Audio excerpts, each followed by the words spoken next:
I need to record some more videos for this channel. And my office is a bit of a wreck. And generally speaking, how well put together the composition of my background is can be used to denote and track the integrity of my mental state at the time of recording a particular video. For anyone seeing this video, I am currently recording on December 14th, 2025 because, as is becoming a bit of a tradition on this channel, my laundry is being done downstairs. And I am also kind of waiting with bated breath from the stark lack of reciprocal conversation through Snapchat with a person that I hope made my Merry Christmas very merry in 2025. But that's not what this video is about. So I already tried to record this once, and I realized that my microphone was not even plugged in.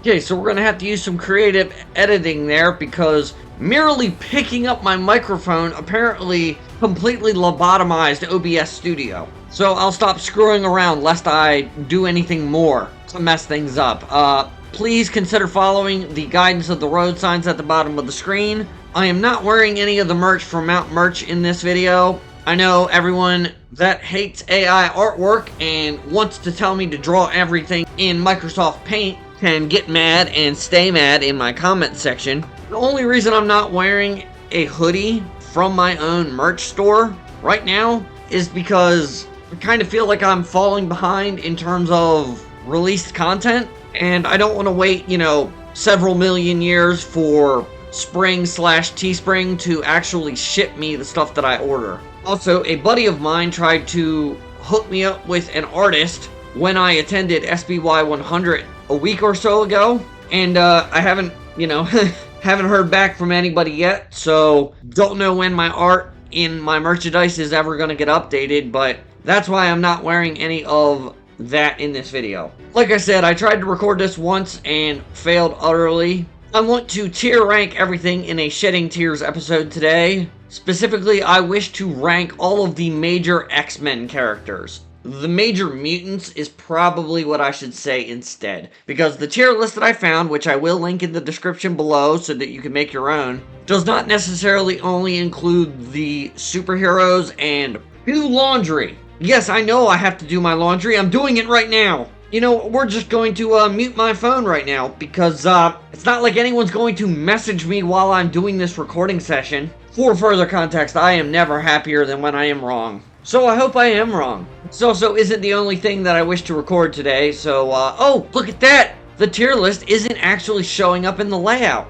Okay, so here we go. I'm not going to cover any of the tiers. I just spent some time trying to come up with X-based names for each of the tiers. This is basically just the basic default number of tiers that tiermaker.com gives you, and just gave them quirky names. If you can't tell, I'm frustrated by a number of things going on in my life and in my environment right now. This is not scripted, nor is it planned. I don't even have a preliminary ranking of all of these characters like I often do when I do Shedding Tears tier list. I got about halfway through when I was doing the preliminary recording that got scrapped and is no longer viewable by anyone, including myself. Maybe if I was a smart man, maybe I would have saved what I had and tried to kind of go off of that, but we're just going to be straight balling in this video. Absolutely no tactics whatsoever. We're just going to go into it. Professor X, I'm going to put in exceptional. Obviously, he is the mutant upon which all of the X-Men stories kind of hinge, but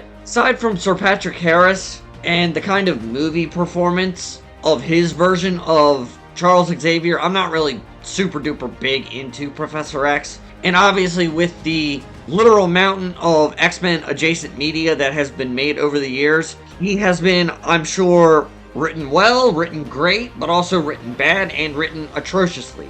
I guess one way of kind of framing it is that I think he can bring a lot of layers of depth to the mutants in Marvel, but I'm kind of just sick and tired of reading articles every few years that Charles Xavier has gotten the use of his legs back, and then a couple months post hoc finding out that he's lost them again because Marvel refuses to let anything be permanent at all. Cyclops. Excelsior. I like Cyclops. I think the early movies didn't really do very good with him. Though I will say I really like James Marsden playing Cyclops. But pretty much everything after that didn't really do so hot with him in the movie sense. I know in the comics they basically turned him into Mutant Hitler for a few years there because Disney wanted the mutants to be eliminated from literally everything. So I can't really knock him too much for that because pretty much everything X-Men and mutant adjacent in the Marvel 616 canon at the very least, let's not even talk about Earth 1610, the Ultimate canon. The more content has been added over the years, the more wonky it gets. So I'm just gonna say that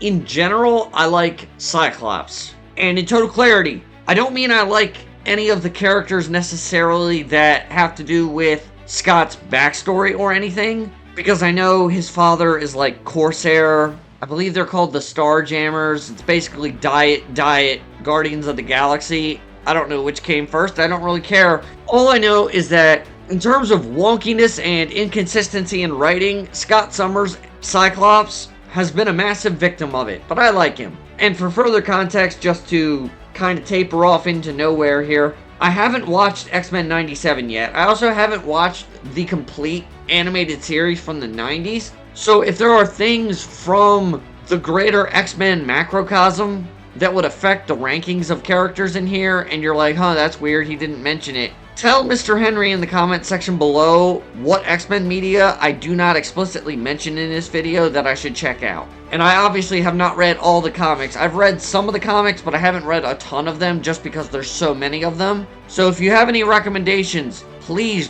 go down to the comment section below and leave your recommendations. And maybe drop a like and consider subscribing while you're down there as well. Like I said, follow the road signs, please. Iceman, I think I had him ranked higher than I'm going to rank him here, but I know he's one of the first class of X-Men in the comic books, but like, I'm just not really big into him. It's kind of ironic because it hasn't outright snowed today, but there's like a wintry mix. There's snow on the ground. I can see it out the window. I'm just not really big into Iceman. I'm more of a fan of Cold Miser than I am Bobby Drake. Do I need to turn up the brightness of my... I apologize if the brightness on my computer was lower. But yeah, ice powers are kind of just generic. Iceman's kind of the OG of ice powers within the Marvel Comics, if I don't recall correctly.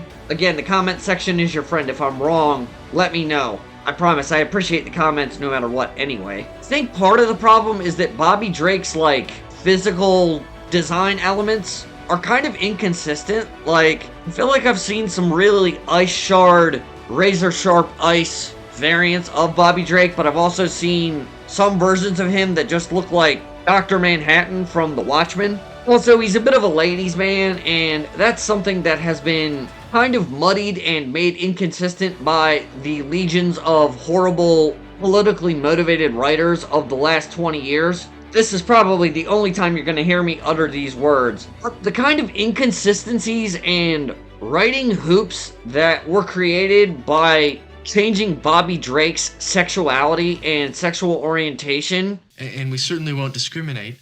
I mean, our chapter will be open to people of all races and creeds. And sexual orientation. Wonderful.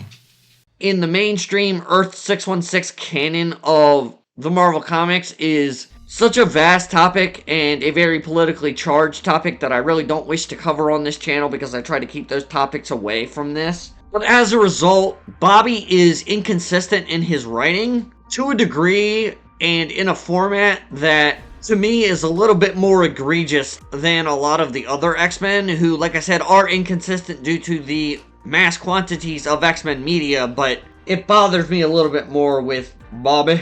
Angel, I think I'm going to put into exiguous. The definition of which you can see on the screen here, this is not a word that I use in my common parlance either. It just means very small in size or amount. I feel like a lot of my opinions on the mutants and where they're going to fall in this tier list is heavily reliant on the early Fox X-Men films, which were coming out as I grew up, and I rented several of them from one of the local libraries in my area. Warren Worthington III, he never really got any spotlight in those. Even when I started watching the 90s animated cartoon on certain websites on the internet. He didn't really show up in that very much. I know he's one of the first class, but he's kind of just boring. I also am not really particularly fond of the Apocalypse turning him into Archangel subplot. It feels like he does that every couple years. Maybe it means something, maybe it's important to the character. I've never really gotten that impression. I think it was just a very 90s design, or rather redesign for the character, and I guess a lot of people thought it was good, so they keep bringing it back. Just not really big into it. I'm also not a teenage girl, so I'm not really into the whole jacked rich guy with superpowers that loves me kind of angle, because I could see that being a thing that could be potentially popular about the character, but Hank McCoy, Beast. I'm gonna put him above Cyclops. The idea of a pseudo-monster man, not outright brawler Hulk, but strong guy, that is also like a super genius that quotes old writings and old poets consistently. It's just really appealing to me. I'm not really a fan of the Nicholas Hoult revised Fox timeline version of Beast, but I mean, Kelsey Grammer from X-Men The Last Stand, that is Beast to me. And really, he's the only reason that I'm okay with the fact that they're kind of bringing the Fox X-Men back in the multiverse saga of the MCU, which has been a complete dumpster fire, front to back. But I mean, who doesn't like... Henry, this is Logan. He's, Wolverine. I hear you're quite an animal. Look who's talking. Next up, Jean Grey. So we've only been ranking the boys at this point. I don't really think Jean Grey is going to end up going super duper far. I'm going to put her above Charles Xavier. First and foremost because, and I'm probably going to mispronounce her name, Famke Janssen? The lady, the actress that played her in the original Fox timeline. Molto bene. That being said, the reason she's in Exceptional and not Excelsior is because, man, inconsistent writing combined with a rather absurd power set. Like, I don't know if they've ever really figured out how to write Jean Grey. I really like her interactions with Scott Summers. I really like the idea that she can turn into the Phoenix, die, and then come back at least once. But with comics, whenever someone dies, they never stay dead. So it's like, every couple years it goes Jean Grey, Phoenix, Marvel Girl, Phoenix, and then who knows from there. They can never let her die and stay dead.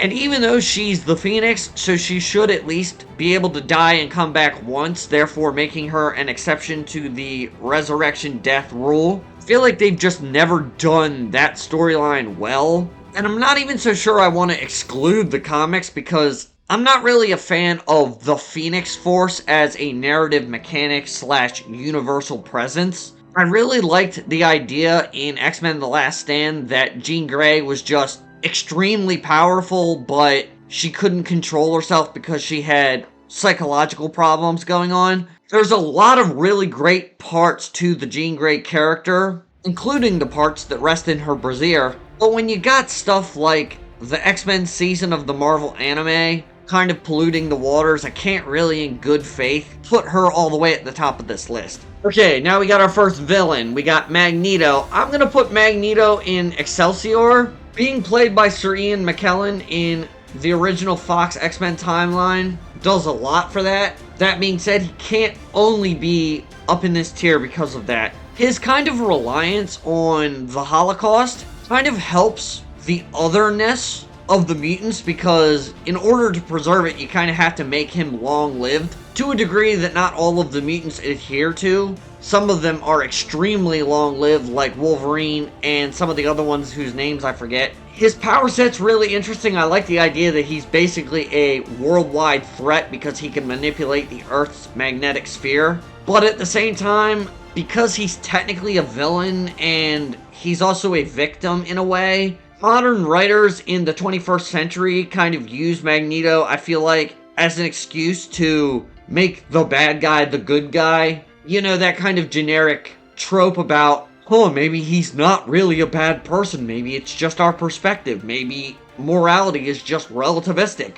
And so I'm not really a huge fan of the back door that Magneto opens as a result of that. Also, minor thing, nitpicky maybe, don't really like the fact that Magneto's human non-supervillain persona name, quote unquote, fluctuates all the time. I do like the idea that he's from an Eastern European country and he kind of illegally emigrated to the United States during that kind of pseudo-analog era where we didn't have everything digitally tracked. So he kind of changes his name in order to reside in the United States for a certain period of time.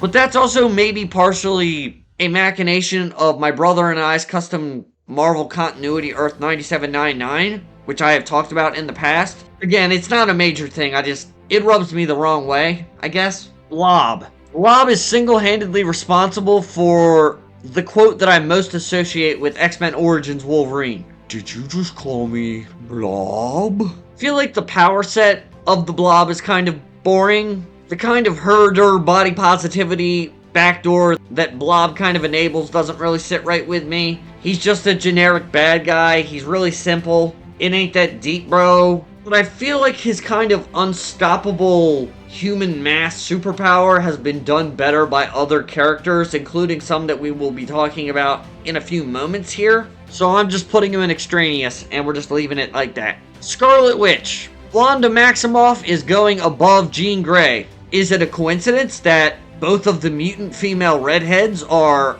in the exceptional tier? You can be the judge of that, dear viewer. I definitely do not have a fixation on busty redheads. Oh, did I let that slip out? I feel like Wanda has suffered a lot from the inconsistencies in writing across all sorts of Marvel media over the years. The House of M, No More Mutants, did bring us a rather fun meme format, which I will hopefully be making a meme for this video, showing on the screen right about now. But Wanda, I will say, all the rewrites with the continuity of Earth 616 as a result of the MCU adopting Elizabeth Olsen as the Scarlet Witch, it's a bit messy, much like I would like to make Wanda herself. That being said, I think there's a little bit of creative freedom that you can kind of afford to kind of reconcile her X-Men and mutant adjacent origins with kind of the stuff that was done with the character in the MCU. It's complex, sort of. I don't know if I'm using the right word. I might mean to be saying complicated, but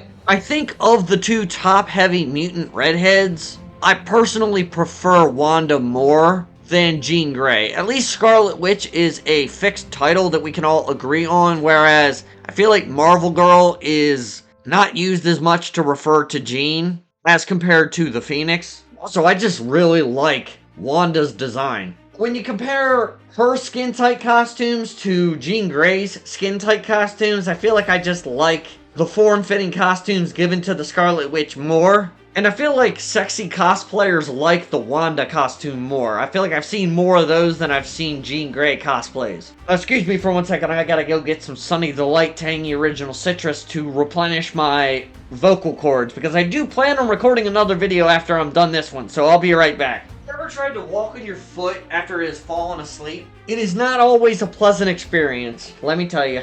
Have you woken up yet? No, you have not. Alright, so we just covered Wanda Maximoff. Now we gotta talk about Pietro. Pietro is going into the Exiles. I understand that I have done some degree of content about Sonic the Hedgehog, and thus you may presuppose that I am a fan of speedsters. You know, the kind of archetype of fictional characters that gotta go fast. Honestly, even if all of the cinematic versions of Pietro were written well and performed well, I still wouldn't really be a fan of Quicksilver. I really want to find a reason to like this character more. And you might think that the MCU Aaron Taylor Johnson version of Quicksilver being bad is why I'm putting him this low, but actually, I'm really not a fan of the revised Fox Timeline version of Quicksilver either, if not more so. Probably more so. Like I said, me and my brother kind of have rewritten Wanda and Pietro's dynamic with Magneto for our own Marvel custom continuity, and the most positive things that I can say about Quicksilver would reference that. Basically, the short version is I think his mutation should be that he's fast, but his brain and his mind should not necessarily be able to process his movement that fast, so maybe that's why experiments with the Mind Stone can maybe put his brain more in sync with his power set. I'm just not really big into Quicksilver generally. His design also doesn't really appeal to me. There's just not really a whole lot positive I can say about Quicksilver. If you like Quicksilver, please give me the reasons that you like him down in the comments, because I would really like to have more of a motivation to like the character. Now we've got... Oh, well, this is a little too easy. Why did I say that? Out of my way! Juggernaut is... Oh, this is tough. He's not technically a mutant, I must clarify that. He's human and he's powered by Cyttorak. I believe that's how Stan Lee pronounced it. I think I'm going to put him above Cyclops and below Beast. Just because, from a writing perspective, his power set makes him interesting to kind of write into X-Men stories, because his major beef is with Charles Xavier, who quite obviously cannot square off with him in a physical confrontation. Not that Charles can really do that with anyone, but any character that you can draw fighting the Hulk or the Thing is cool to me. Kind of rewritten him in my brother and I's Marvel continuity. I won't really talk about that very much. I'm not really a big fan of, for lack of a better way of putting it, how incestuous the Marvel 616 continuity has kind of made a lot of the X-Men adjacent and mutant adjacent stuff. And that's kind of evidenced by the fact that Juggernaut's technically not a mutant, which is interesting on its own, but then it's like, they can't really nail down how to tie him to the mutants aside from beef with Charles Xavier, and I'm not really a huge fan of the reasons that they originally wrote into the 1960s run of the X-Men for that kind of dynamic. But Juggernaut's iconic. He's one of the most well-known villains of the X-Men, and he's not like a ringleader big bad guy, so you kind of got to give him credit for that. Banshee, Sean Cassidy, I believe is his name. I'm going to put him in exiguous. I'm going to put him over Angel, though. Just because Banshee is one of those characters that I really like the idea of making a professor or teacher at the Xavier Institute / Charles Xavier School for Gifted Youngsters. I'm not really a fan, I should say, of the idea that he can fly by screaming. It's kind of stupid. I don't really like his costume. I feel like I need to see a redesigned version of it. And I don't just mean put him in black leather like they did in the early 2000s X-Men films. I like the idea that he's like Scottish royalty. I like his kind of connection to Moira McTaggart, I think. I mean, I feel like at this point, considering how long the comics have been running, he probably does have a relationship of some kind with Moira. I feel like the fact that he hasn't been used very much in the live-action X-Men material is why I'm putting him above Angel, who has been in the live-action material, but not been used in ways that I particularly am fond of. Next, we got our first shapeshifter. What are they called? Can't remember the term, but the shape-shifting mutants. Morph is going to go into exiles. So, remember how I said there was a lot of things involved with the rewriting of Iceman Bobby Drake in the mid-2000s into the 2010s that I didn't really like? Well, X-Men 97, though it may be only a singular piece of media, did something similar with Morph and Wolverine, and I already thought that Morph was redundant. Like, when I started watching the X-Men 90s cartoon very legally online, I already was like, what's the point of this character? He felt unnecessary to me, but then you add in bad writing on top of it, unnecessary changes, and it just made it so much worse. Also, didn't Wolverine have, like, a character arc of some kind involving guilt about letting Morph die or something like that? I feel like I remember that, but it's all just so stupid, I just don't like it. Next, we have Polaris. Believe it or not, Polaris is gonna go under Angel, I think. Don't really see the point of her. I know she's an Eastern European mutant, but I feel like she has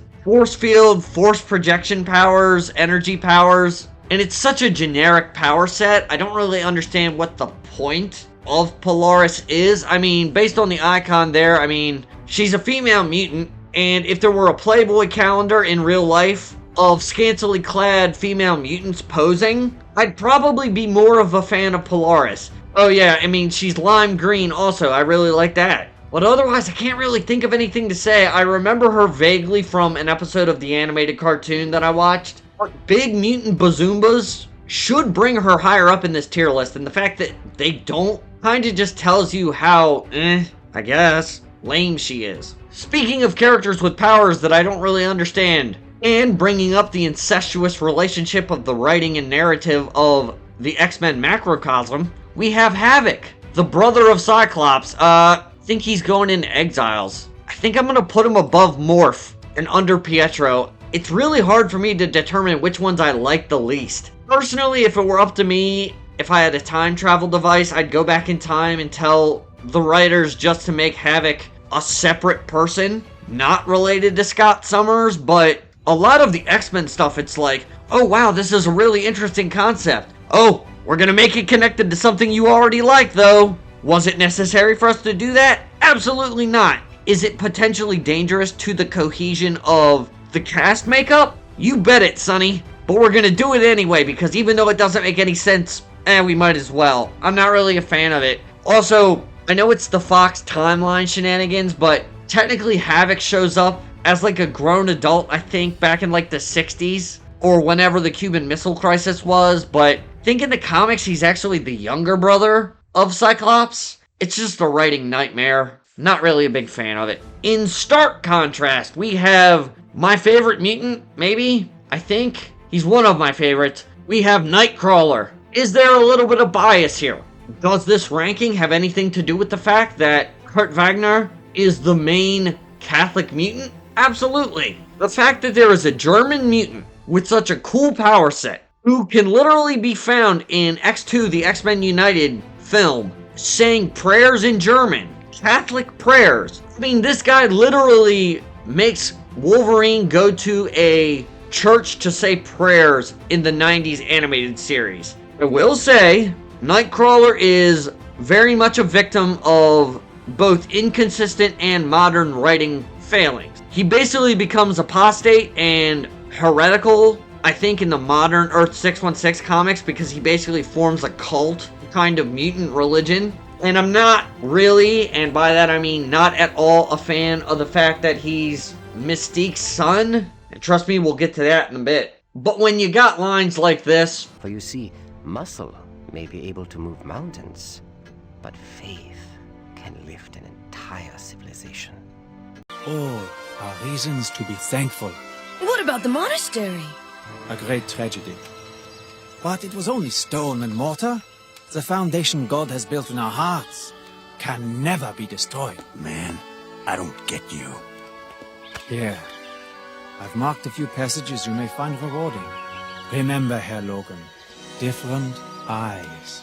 I can't help but rank him high. The only reason, at least at the moment, that I think Nightcrawler is not going to be the highest ranked mutant is because of the existence of Wolverine. I mean, if you watch that ranking video of all of the Marvel media that I have consumed over the years, you might know where I'm going with this. But I mean, Wolverine has been written inconsistently, but some of the stuff that you can write with Wolverine, it's just so good. I do think that they like to kill Wolverine and bring him back a little bit too much for my taste. I think they've kind of jacked his regenerative capabilities up way too high. But I also like the idea that he doesn't really remember his past super duper clearly. This is where my brother and I's Marvel rewrite kind of boosts him tremendously, because I do think that the idea that Logan kind of lived a morally negative, scandalous life before he joined the Weapon X program, and he kind of got a resurrection / new lease on life after all of the mind tampering of his time as Weapon X. I think there's a lot of potential room and a lot of depth that can be mined and extracted from that. It also doesn't help that Hugh Jackman is just awesome. His version of Wolverine, I mean, there's a reason he was in both the pre- and post-timeline change versions of the Fox X-Men films. Fox killed him. Disney brought him back. They're gonna make him do this till he's 90. Also, his catchphrase, "I'm the best at what I do, but what I do isn't very nice." He's just iconic. There's a reason. Okay, the first Excelsior female mutant. I'm gonna put Storm under Nightcrawler and above Beast. I feel like there's just so much to say about Aurora Monroe. I'm not really a huge fan of the way that she's been portrayed in either the pre- or post-timeline change Fox X-Men films, but I really like her in the X-Men 90s cartoon. I don't know a super duper lot about her in the comics, but the fact that she's the bride of T'Challa the Black Panther, I really like it. I do think the fact that she was kind of pseudo-worshipped as a goddess in a pagan religion in Central Africa has kind of led them to use her for some story things that I'm not really a huge fan of, but I mean, there's also what? Doctor Doom basically loves Storm. I'm not really a fan of the Mohawk design of Storm, but I mean, otherwise, she's just a total bombshell. One of the few things that I can praise actively and unabashedly in the X-Men anime was Storm's design. I mean, oh my goodness gracious. I mean, just look at that. Anime Storm has hips that you want to grab onto and then never let go of. One thing that I'm kind of hazy and kind of in the middle of the road on is how Storm kind of reached mutagenesis. You know, received her mutant powers. She's really not on good terms with, I think, what's his name, the Shadow King. Her father is American, but her mother is like nobility in an African tribe, but they both die, and then she gets taken in by a street merchant in Cairo. There's a lot of moving parts, and I'm not really so sure I'm fond of how they are presented and put together in official media, but like I said, me and my brother have rewritten a lot of stuff. I feel like at this point I kind of have a solid grasp on Storm's backstory. Also, she's like the main teacher. I know she's not, I think, a teacher in all of the continuities, but Zooey Mama, I'd like to have a teacher like Storm. Next up, we have Piotr Rasputin, Colossus. If I said his name wrong, I do apologize. Where would I put Colossus? I'm gonna put Colossus, he's either gonna be extraneous or exceptional. I feel like I'm gonna put him in extraneous at the top, at least right now. I could move him around, I don't know. He's kind of like Juggernaut in that he can square off with some of the characters that are really fun to watch him fight, like the Hulk. And he is rather amusing in the Deadpool movies, but I don't know, man. I feel like Colossus needs to be redone in a kind of serious fashion. Like, I would like to see him in a more than cameo role in the pre-reboot Fox timeline of the X-Men films. You kind of have to step into the world of imagination on that, because obviously that is now a defunct continuity. But that's just kind of food for thought. I liked a lot of the character castings in the pre-reboot X-Men Fox timeline films, and I would have liked to have seen what they would have done with a more serious version of Colossus. I think in X2, he like cameos very briefly, but I would like to have seen a more serious edition of Colossus in that continuity. I'm not really super duper fond of the fact that he doesn't ever transform back into his human visage in the Deadpool films that he's in. Next we have Magic. Fire truck.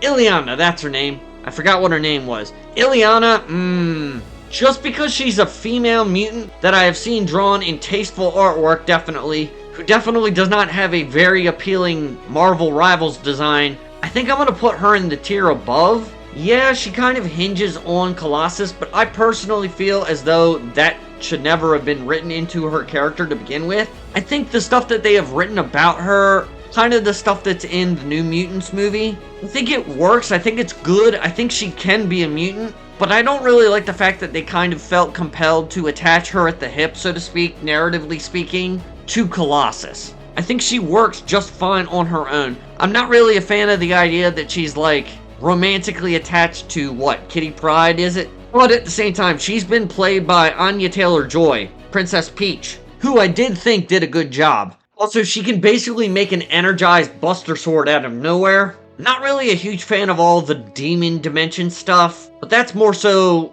a fault with Marvel 616 continuity as a baseline. You don't want to get me talking about the Ghost Rider. I have so many negative things to say about Ghost Rider and how that character has been written in comic books. And I don't really dig the idea of connecting the already muddled and hazy world of mutants and mutanthood and the X-Men with the utter disarray of religion and mystic stuff in Marvel. But she's also a blonde female mutant, and though I have far more of a weakness for mutant redheaded women, blonde mutant women are also incredibly appealing, as we're about to see. Emma Frost. This is tough. See, I kind of want to tie her at the hip with Banshee, but I don't know. I feel like she's connected to the Hellfire Club. Yeah, she's hot. Incredibly so. But they also kind of tie in the fact that she's a bombshell with the fact that she's in the Hellfire Gala and then is kind of into high fashion. I want to put her up in exceptional. Feel like I like her a little bit more than I like Magik. I feel like from a writing perspective, the Hellfire Club is a little bit simpler and easier to weave into things than Mutant Girl gets sucked into an alternate dimension with demons and stuff and suffers trauma. I won't go into it, but I do like a lot of that stuff with Magik, but Emma Frost kind of just has a simplicity about her, and the best thing about it is that it starts from a very simple place. You like the curve of her bust line. I also really like the idea that she could turn into Solid Diamond. I'm not really so sure that I like the idea that she does so literally. My personal headcanon is that through her telepathic control and abilities, she basically just makes her opponents think that she's made of solid diamond. I think I've heard of like one story in the comics where the diamond being literal was kind of used right. I think she gets like a limb blown off, but she can't use her telepathic powers at the same time as her diamond powers. So in order to keep herself from bleeding out, she has to stay in diamond form. Emma Frost is flexible. Is she actually flexible? That would be important detail. Might raise her in my rankings. Also, what is her cup size? Anyway, next up we have Kitty Pryde, and I've already consulted with my boss's boss. My employment is not in any jeopardy based on where I put this character, because that's his favorite. Kitty Pryde, I think I'm going to put her into Extraneous. I think I'm going to put her at the bottom of Extraneous. Yes, her powers are a little bit more interesting than Iceman Bobby Drake's, but I feel like I haven't really been exposed to a whole lot of Kitty Pryde in existent Marvel media. Yeah, I guess Ellen Page played Kitty Pryde in X-Men 3 The Last Stand, but much like with Angel underneath, that's not really saying a whole lot. I think you could have done something with that plot. Also, nitpicky thing, I think her title is Shadowcat in the comics, but pretty much no one refers to her as that I know of. It's Kitty Pryde, and I mean, it's a good name, don't get me wrong, but when the non-superhero name is more memorable than the superhero name, I don't know, I'm just a little bit, on that. She does have Lockheed. I guess I ranked Magik above her, but like I said in that Marvel Media ranking video, Lockheed is for Kitty Pryde. Also, isn't she from, like, Michigan or something? Feels like such a weird detail to remember in specific about one of these characters. I mean, they have superpowers, for crying out loud. Next up, we have Dazzler. Look, mutant bust line privilege is a thing. She's a blonde mutant. The only reason she's not any higher than this is that, unlike Polaris, who I know kind of because she was in the X-Men 90s cartoon, I know basically nothing about Dazzler other than the fact that I think she's like a cameo in Marvel Tokon Fighting Souls, or like a poster in the background or something. Correct me in the comments if I'm wrong, but I think she's British or from the UK. I might be confusing my rewritten continuity stuff in that regard. I feel like she should be part of Excalibur, the kind of UK X-Men team. I think she can make like visual flashes and stuff. I don't know. Not really a whole lot to say there. This next character, I'm actually going to put this character underneath Morph. This is one of the children of Cyclops and Phoenix, / Cyclops and Jean Grey. Is this Hope Summers? Like I said, the Earth 616 X-Men and mutant narrative macrocosms have kind of become super incestuous. I feel like they've done like 4 or 5 different spawns of Cyclops and Jean Grey plot lines in the comics over the last 70 years. She's a female mutant. I think she looks like she's redheaded, but I mean, that is not saving her here. Okay, then we got Mystique. Oh boy. So Mystique is an attractive female mutant, but she was also played by Jennifer Lawrence in the rewritten Fox timeline. I think there's a lot of potential for good with this character, but there's also been a lot of negative that they've done with Mystique. Also, Rebecca Romijn walking around basically bare naked in the early Fox X-Men films. Excellent. Mystique is mostly weighed down, I feel, by many of the comics continuity interpretations of her. I know the Marvel Ruins continuity did something really cool with her. I think I'm gonna put her above pretty much everyone in this tier. Sorry, Colossus. She has a lot of potential for being written in very interesting ways, but I feel like they also had her give birth to Nightcrawler, and that kind of muddies things on its own, but then they've also kind of utilized that as a way to really mess up things that really should just be simple. I would say that's a modern continuity problem in general. I do think she's the best shapeshifter. What is the name for that term? Metamorph. She's a metamorph. I think Mystique is the best metamorph character in Marvel. I also generally like the idea that she can metamorph her appearance, but she doesn't get the powers associated with an appearance. So if she metamorphed into, say, the Incredible Hulk, she doesn't necessarily get the Incredible Hulk's powers. I don't think Morph had that problem, but that's also why I didn't really like him, because I felt like it overtuned his character, whereas Mystique, I feel like she mostly uses her metamorphic powers for stealth and information intel gathering. And in the space of the mutants and the X-Men, where a lot of times things just kind of devolve into punching each other really hard, in a manner of speaking, I like that Mystique and her powers aren't really tuned for that. Also, she has really huge blue swing and knock.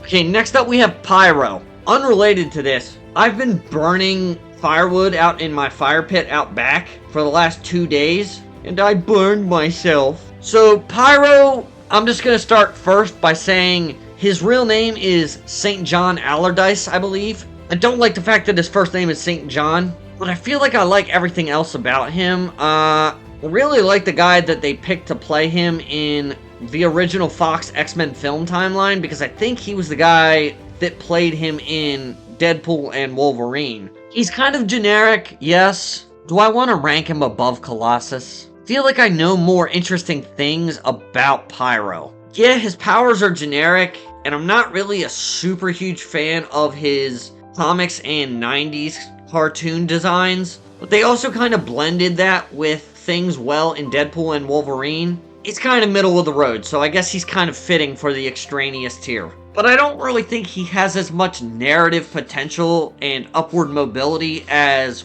Raven Darkholm does. Like I have said in previous videos, I can revisit a lot of these rankings if people are so interested in that. I'm just going to leave him where he is for right now. They're kind of having a mid-off, Pyro and Colossus, right now. If it weren't for the fact that James Logan Howlett has been written as well as he has, and if it were not for the fact that Kurt Wagner is a Roman Catholic mutant, I feel like this next one, I'm sorry, but Rogue is just, oh my goodness. Not only is she an incredibly top-heavy female mutant, so she's already off to a swimming start, she's also a Southern Belle. She has not only one good design, her classic design, but she also has the X-Men Evolution design. And also, her story potential is just insane. Like, I mean, her powers revolve around potentially killing regular people. I personally like to think that she got her powers because someone tried to essay her and was killed in the process because her powers jump-started in the middle of the act. I'm trying to kind of dance around highly particular terminology, but hopefully you're kind of getting what I'm getting at here. And then something else that I'll probably just jump ahead and rank immediately after talking about Rogue. She gets a romance, a really good romance. Like, that's 5 things. Literally the only thing keeping Rogue from going any higher in this tier ranking right now is the fact that Wolverine and Nightcrawler are just that good. Like, if they didn't exist, Rogue would be a lot higher. And that says something, considering technically she'd only be 2 spots higher. I probably would have to make an entire separate tier for her. Also, I really like the yellow-green design of her costume. There's just so much about Rogue that I like. Even the parts that aren't me just being a testosterone-fueled young man, there's just so much to Rogue to like. Next up, we have Sunspot from the New Mutants. I'm just gonna lead with this. He's got the same kind of power stylings as Pyro, but he's a good guy. But because he's kind of a repeat, you know, he kind of covers the same ground, covering fire and whatnot, except for a different generation. I feel like this is as high as he can go. But obviously, I mean, look at who's in this tier underneath him at the moment. So I think I'm going to move him all the way down to... Do I put him under Polaris or not? I feel like I put him under Polaris. I understand in the comics, apparently he's a little bit more interesting. He's Hispanic, and I think he's Afro-Hispanic. His heritage is kind of central to his character, much like Magneto's is. But Magneto at least has a unique power set, and the New Mutants movie didn't really do anything to make me like Sunspot particularly strongly or well. Much like Kitty Pryde above him, I'd kind of really appreciate if people could jump into my comments and kind of tell me why Sunspot is so interesting to them. I just can't really bring myself to rank him any higher. Wolfsbane. Apparently Nando V Movies does not like Wolfsbane. She's another one of the New Mutants. I'm gonna put her in extraneous. I'm gonna put her under Kitty Pryde. Not knowing who Wolfsbane is or has been in the comics, I see a lot of potential for this character. I like the actress that they picked to play Wolfsbane in the New Mutants movie, but there were, as I said in my movie ranking video, some kind of socio-cultural rewrite retcons that I wasn't really super duper fond of. I also like the idea that the kind of Wolfman archetype of powers was given to a young woman. Not really sure how that works with her costume, but I like the general notion of Wolfsbane.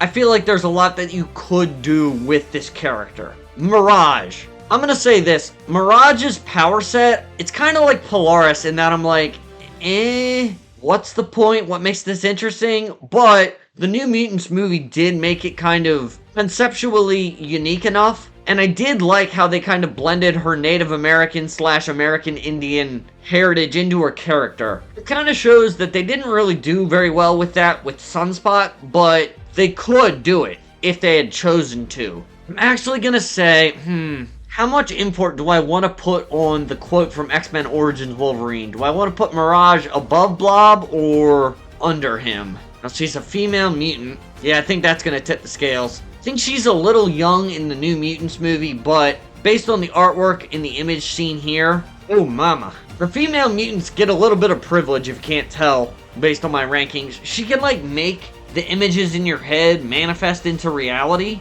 through some form of energy construct machination. Also, her weapon in the picture is like a bow and arrow of golden energy. There's a lot to like about Mirage. I wish I'd seen and experienced more content with her in it. Who do we got next? Oh, my goat, Cannonball.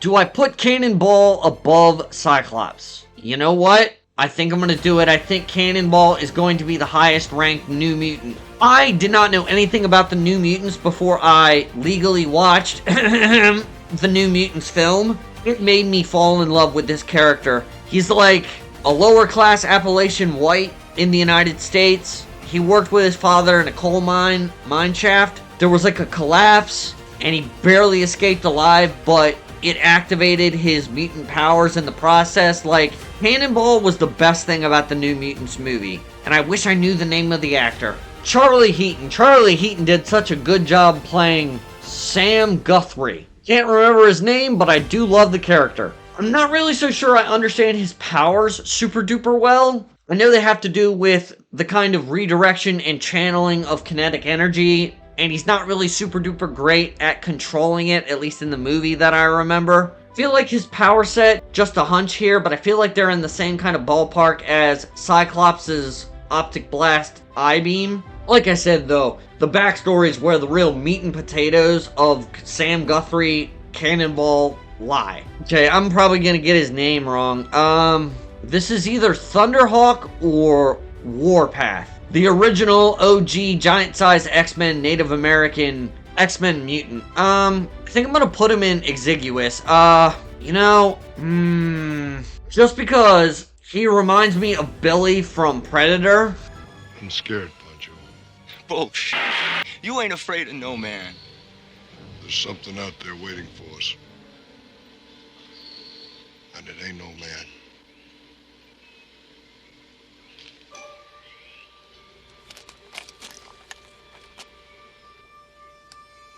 We're all gonna die.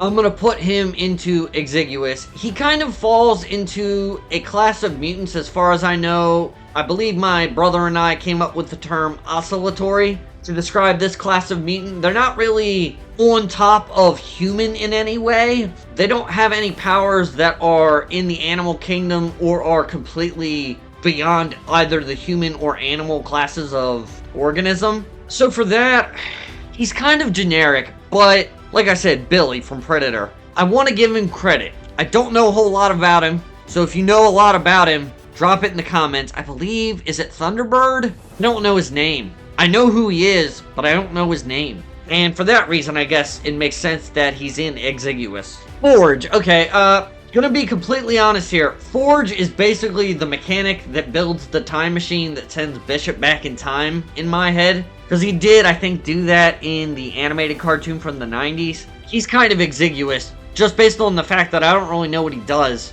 But he's really crucial for time travel in order to get Bishop into the present day. I'm gonna put him under Angel but above Polaris, just because I see a lot of potential. He's a lot like Red Eyes Black Dragon in that respect. He embodies potential. He's like Gohan from Dragon Ball Z. I don't really see much of a purpose to having Forge exist in the present day, but having him come from the future and be related to the construction of the first time machine, there's potential there. I can see a reason for it, but I'm not really super big on Forge. Cable kind of occupies a weird place because he's the OG spawn of Cyclops and Jean Grey, but he's also a lot cooler than this more modern one that I don't even know the name of. He's basically a fusion of John Connor and the Terminator and Kyle Reese from the original Terminator film.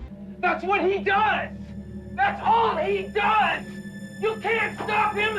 He'll wait for you, reach down your throat, and pull her right out! I think I'm going to start him out around the same place as Forge. I do think he's crucial. I think I'm going to put him at the bottom of Extraneous. Do I want to put Wolfsbane above him? No, I don't think I am. I'm actually going to change that, so Wolfsbane's going to move down one. I have to confess, I'm not really a fan of anything that involves time travel. And Cable's kind of built from the ground up from the base with time travel in mind. I don't really like the idea of him being related to Cyclops and Jean Grey, but I can't really force myself to put him any lower. Cable's important. Maybe it's because he has to do with Deadpool, who we will rank later in this list. Call me basic, I just don't want to really put him all that high. Generic action guy from the future with a big gun, I don't know. It just doesn't really carry him very far for me. And Sabanur, Apocalypse. So this is the next major villain that I can think of after Magneto. Where do I want to put him? I think I'm going to put him in Exceptional.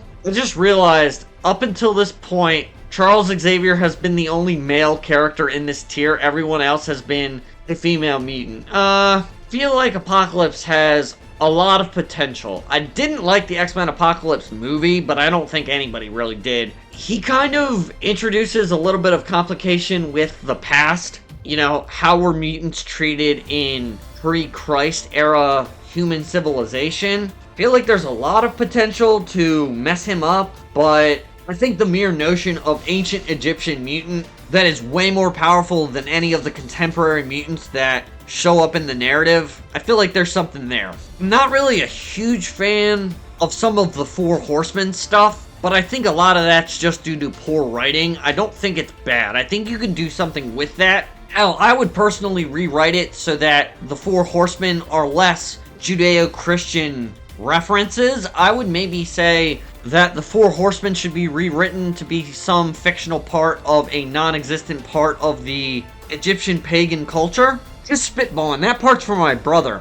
He's not going to see this for a while, probably. I'll probably mention it to him in person the next time I see him, but that's an interesting notion. I wonder how Apocalypse would kind of slot in with Moon Knight and Khonshu and all that. Very, very interesting. But I think he's a good villain. He's got a lot of powers. He's very interesting. If you can't tell by the amount I'm talking about him, that's probably most of the reason why I rank him this highly. I can't really throw him up into the greats, but Psylocke, oh boy, okay. So my gut wants to put Psylocke in Exiguous. I know there's been a lot of narrative nightmare around Psylocke, but she is a female mutant with a special power, thighs. And she was played by Olivia Munn in the rebooted timeline X-Men films. Where do I want to put her? A lot of the weight of where I'm gonna put Elizabeth Braddock is gonna come from, believe it or not her thighs, but like the complicated history of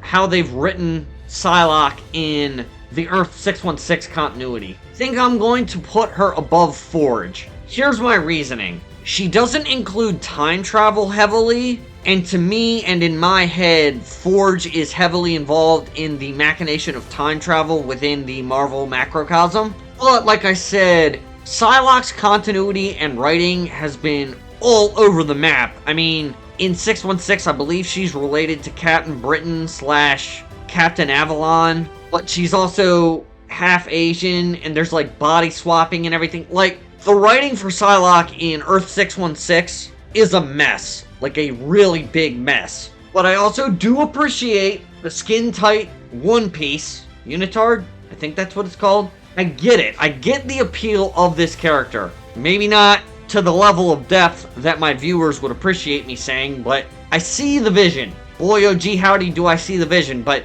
that can't really raise her any higher up in the tiers than this. Okay, then we got Sabertooth. Okay, ooh, I'm gonna put Sabertooth up here. I'm gonna put Sabertooth, is he above Apocalypse? You know, despite being not nearly as powerful as Apocalypse, I feel like I want to put Victor Creed Sabertooth directly underneath Wolverine. Believe it or not, Sabertooth I think actually showed up in an Iron Fist comic first, and I did read it, because I was trying to understand more about Victor Creed in the Earth 616 continuity. As bad as X-Men Origins Wolverine is, I do like the idea that James Howlett, not Logan, but James Howlett, the kind of Bone Claw iteration of Wolverine, the morally negative form of that character, kind of worked with Victor Creed, fighting in wars across the years. And it's kind of my headcanon and my brother and I's rewritten continuity that James Howlett was not a good guy before he got turned into Weapon X and obviously forgot everything about his past life. But Victor Creed is like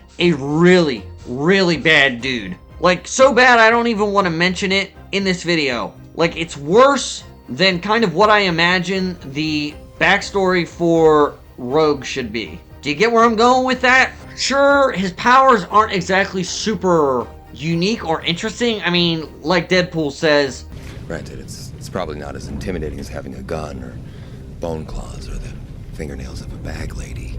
But I can't bring myself to hate him. I did really wish the OG timeline, Tyler what's-his-name version of Sabertooth could have gotten more screen time in Deadpool and Wolverine. I'm not really so sure how I feel about the X-Men 90s animated series lore surrounding Sabertooth, just because I don't really know if they completely knew what to do with that dynamic yet. But there's a reason he's been in so much stuff. There's a reason he's so fondly remembered, and there's a reason why he got associated with Wolverine. When you're associated with a character that's that good, it's kind of hard to not put you that high. It's kind of like quality transfer via osmosis. Okay, now this one's interesting. So, I've mentioned him multiple times. Nando V Movies, his favorite villain is Mr. Sinister, and I have to say, he's obviously not been in anything, but I'm kind of with Nando. I really wish they would put Mr. Sinister into things. And really, honestly, do I like him more than Apocalypse? I think I do. I think I'm going to put Mr. Sinister above Apocalypse. Hear me out. So, Mr. Sinister, Nathaniel Essex, he hasn't been in any of the live-action movies up until this point.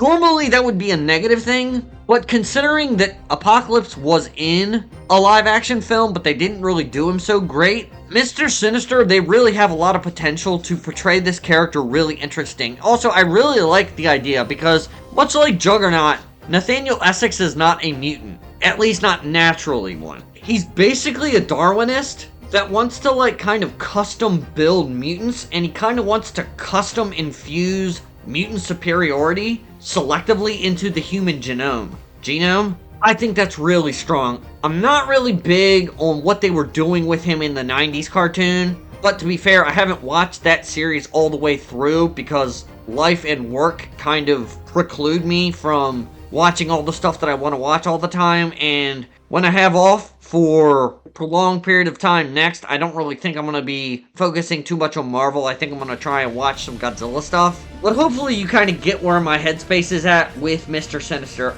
I like what he brings in a narrative and universe sense versus necessarily what his powers are. I don't really even know what his powers are, but I think his powers are more so what can he do to the characters and the henchmen that he hires, if that makes any sense. Alright, next up we have Jubilee. So Jubilee, I believe she was a gymnast or something, and she's also an Asian girl, and she's a mutant, and we already can see how much that kind of bolsters the placements of most of the female characters in the X-Men and X-Men mutant adjacent cast. However, in the 90s animated cartoon, she's not really all that interesting. In fact, I would put her, just to start, down here with Wolfsbane, Cable, and Kitty Pryde. But I have been cursed with knowledge because I've tried to do research for my brother and I's Marvel continuity, and she's like related to a vampire or something. I think maybe her baby is half vampire,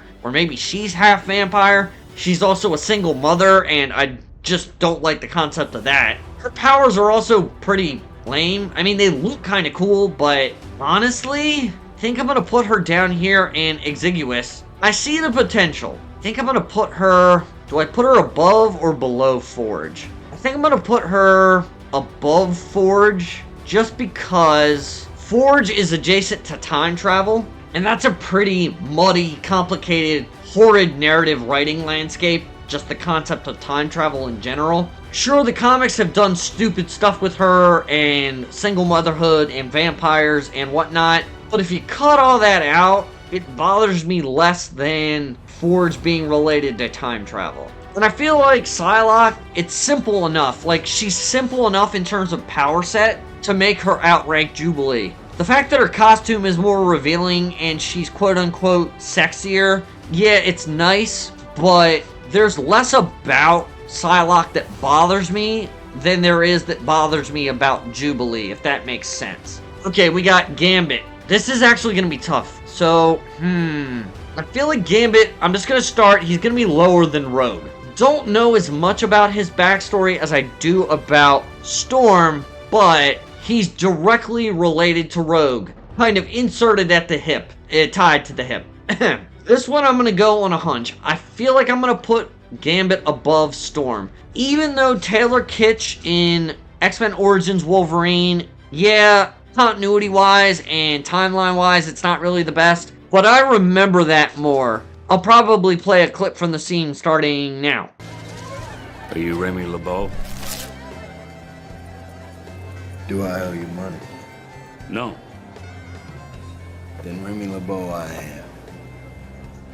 Also, the idea of energized playing cards and an energized metal staff, the fact that he's Cajun, I'm not really a huge fan of what was done with the Channing Tatum version of Gambit. To me, that's mostly just a meme thing, honestly. But I really like, and I really want to do more research into the kind of Thieves Guild, Assassin's Guild kind of thing. I believe I even came up with, like, French names for those groups. Can't remember which one it was, but one of them I named La Seine. There was, like, a female assassin during the French Revolution that I named, I believe, the Assassin's Guild after. But basically what I'm trying to say is that the idea of a kind of royal family, but not really royal family courtroom drama, I don't know really the way to put that. It's kind of like Game of Thrones, but for like the South and New Orleans. Pardon my mispronunciation. New Orleans. There's a lot to like. Can you tell I really like the American South? I'm kind of myself, having grown up in Somerset County, Maryland, kind of occupied that kind of like hazy gulf between the North and the South in the United States of America. I'm just going completely off script and completely off the rails here. I have no plan. But I really like Gambit because he's related to my favorite female mutant, Rogue. There's a reason everyone was so upset when X-Men Origins kind of did him dirty. Okay, who is this? Is this Bishop? Oh yeah, that's Bishop. Look, when I had to zoom in the tier list in order to find out what the character is, I'm not really exposed to very much Bishop media. But I like the idea. I saw in a YouTube comment section at some point in the past, someone said that he was basically a mutant cop. Now, unfortunately, he's not RoboCop, but the idea that he's a time-traveling cop, I really like it. And I really like the idea that he kind of gets locked in the past after he time travels. Like, he doesn't know that he can't go back to the future when he time travels. And he basically becomes the chief of security for the Xavier Mansion. Like, I don't know, I just really like that as a concept. Where would I put him, though? I feel like he's going to be an extraneous to start. I'm going to say I like him more than Cable, but I don't think I'm going to put him above Kitty Pryde. I like Bishop. That YouTube comment really did a lot to kind of recenter my opinion on Bishop. I know technically he shows up in the Days of Future Past movie, but I don't really know his powers all that much. He really is going to be ranked where he's ranked because of a single YouTube comment under a video I don't remember the name of. I also like that he was more focal to the X-Men 90s animated series version of the Days of Future Past story, and thus was probably far more involved in the comic version of that story arc. Can't really think of anything more to say other than that. Okay, now we got a big one. Deadpool. So Deadpool is very big. Where do I rank him? I feel like he's going to be up in this tier, but do I rank him above Beast? I feel like everyone above Beast is going to beat out Deadpool, but do I like him more than Beast? I think I do. For far different reasons than Beast. Beast is very subtle and refined. Very un-Norman. I feel like Spider-Man Shattered Dimensions and Nolan North and the first Deadpool film, I think all those things are kind of elevating Deadpool. Still think everyone above him, though, deserves to be above him. It also is worth noting that Deadpool was essentially a ripoff of, what's the character's name? ERB. Deathstroke. Deadpool, due to his relationship with the fourth wall, I just feel like he brings a lot. There's a lot you can do with him just based on the fact that he hangs on the fourth wall. Yeah, the katana blades, I guess those are iconic, and I like the fact that he has names for each of them, and he uses guns. Everything before he actually gets transformed into Deadpool in X-Men Origins Wolverine is good, including the fact, obviously, I've used a clip or two at this point from that film. Yeah, he's not the most original. I do think the Deadpool 1 explanation for his origin and his kind of relationship with Francis/Ajax, I think it's stronger than what was given to him in the comics originally, but the rewrites were not to a level of profundity. And I feel like all of the inconsistency in the writing of Deadpool and a lot of the stupid stuff that was kind of written around Deadpool and with Deadpool, it can kind of be excused due to the fact that he uses the fourth wall so much, you know? Next up we have Domino. Now Domino is complex. I'm gonna start down here.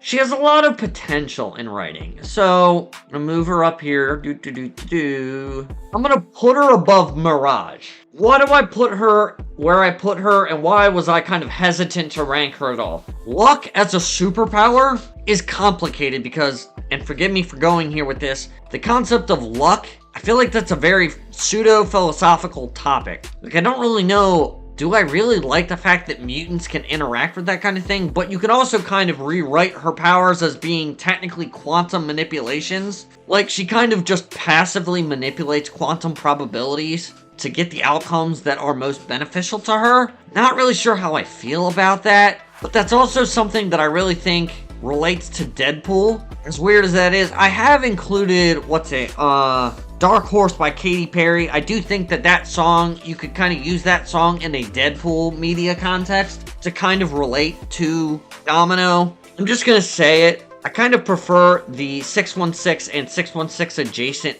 designs of Domino. I wasn't really a huge fan of her role in Deadpool 2, but she is a female mutant, and she has gray skin and kind of gray-black patchwork skin tone bazoombas, which is, you know, great. But I mean, she just uses guns, right? And she's flexible, which I mean, that's great, but she's kind of just middle of the road. And then for the last mutant on this tier list, the last X-Men adjacent character that was included in the template, I have X-23. So, okay, so she's related to Wolverine. And she's very, very important, I feel, for the closing arc of his character. But I think all these guys, do I put her above Deadpool? I think I am. I think I'm gonna do it. I think I'm gonna drop her right there. Daphne Keene. We're just gonna sit on that for a second. But especially in Logan when she was a little girl, she did such a great job. It's hard for how old was she? 5, 6? It's hard for a 5 or 6-year-old girl to convince me of the importance narratively of a character. And then on top of that, she not only proved how important the character was to me, but then she grew up into she kind of gets a little bit of nepotism credit from the fact that she's related to Wolverine. I'm not really a huge fan of the fact that they kind of turn her into the successor of Wolverine in the comics. Not really a huge fan of that, but I believe that's kind of a mid to late 2010s kind of socio-cultural political bait tactic. I feel like I can't really explain it fully. There's a lot of mystery to Laura. I also really like the idea that Charles Xavier really likes her, and I like that Professor X and Wolverine don't meet X-23 until after all the other mutants have died. I'm not really so sure about how I feel about X-23 kind of existing in an era where the Xavier Institute and the School for Gifted Youngsters are still active, but I really like X-23. Also, very important thing. X-23's main design in the comics is a midriff-bearing design. That is very important, crucial. Oh yeah, and she also technically, I think she came from, what was it, X-Men Evolution? She came from one of the cartoons first, before she transitioned into the comics and then the broader media macrocosm of the X-Men. There's a lot to like about X-23/Laura. Okay, and I think there's one character that I'm going to add here. I'm not going to expand this too terribly much, but I'm also going to rank Sunfire because all of the other giant-size X-Men #1 mutants were added to this tier list, and I feel like I'd be doing something wrong if I didn't include Sunfire. But the real honest truth is that maybe I shouldn't, because he's not going to go very high. I mean, he's Japanese in the Marvel continuity, but unlike Thunderbird, Warpath, Warhawk, whatever his name is, his ethnicity doesn't really buy him a whole lot of points because there's nothing I dislike more than a generic fire character. And I really love Japan.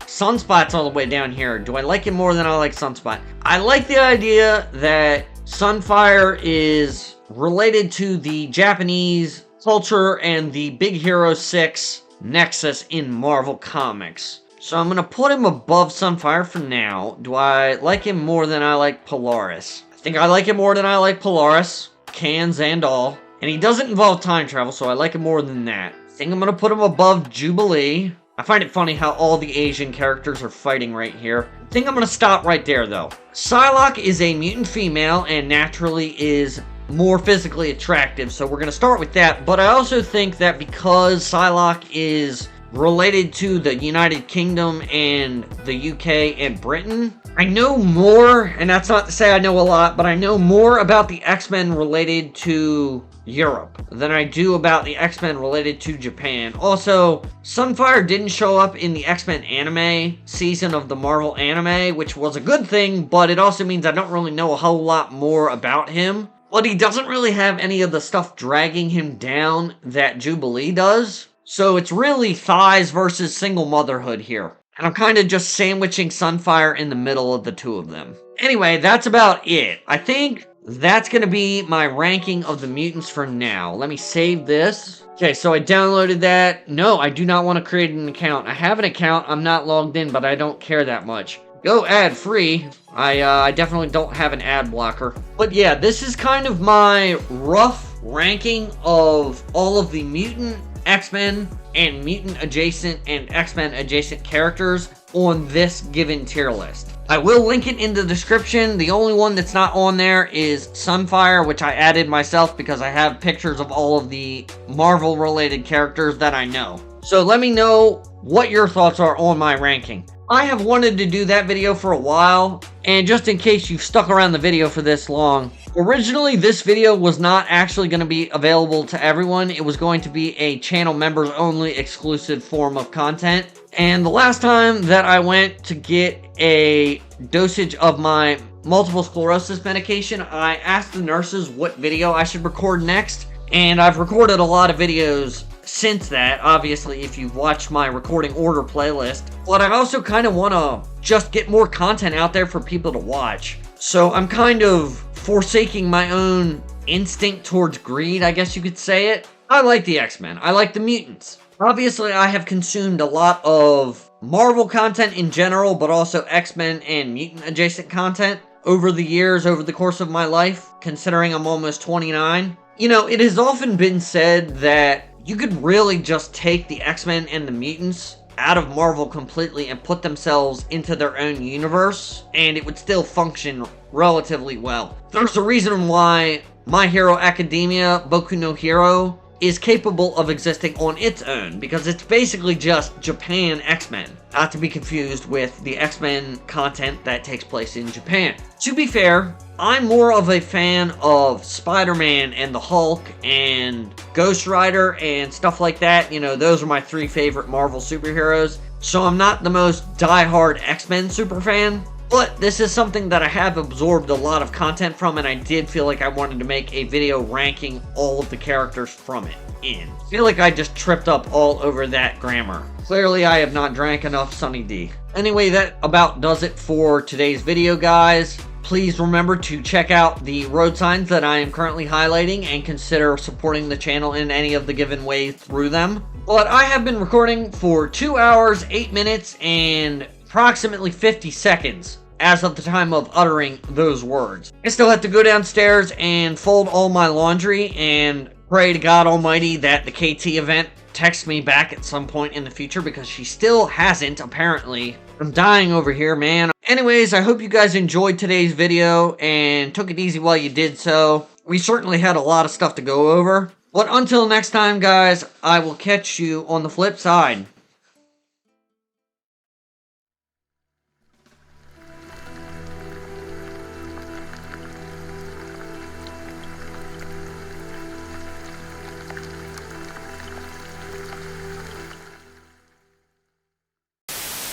Good thing I just watched that YouTube poo.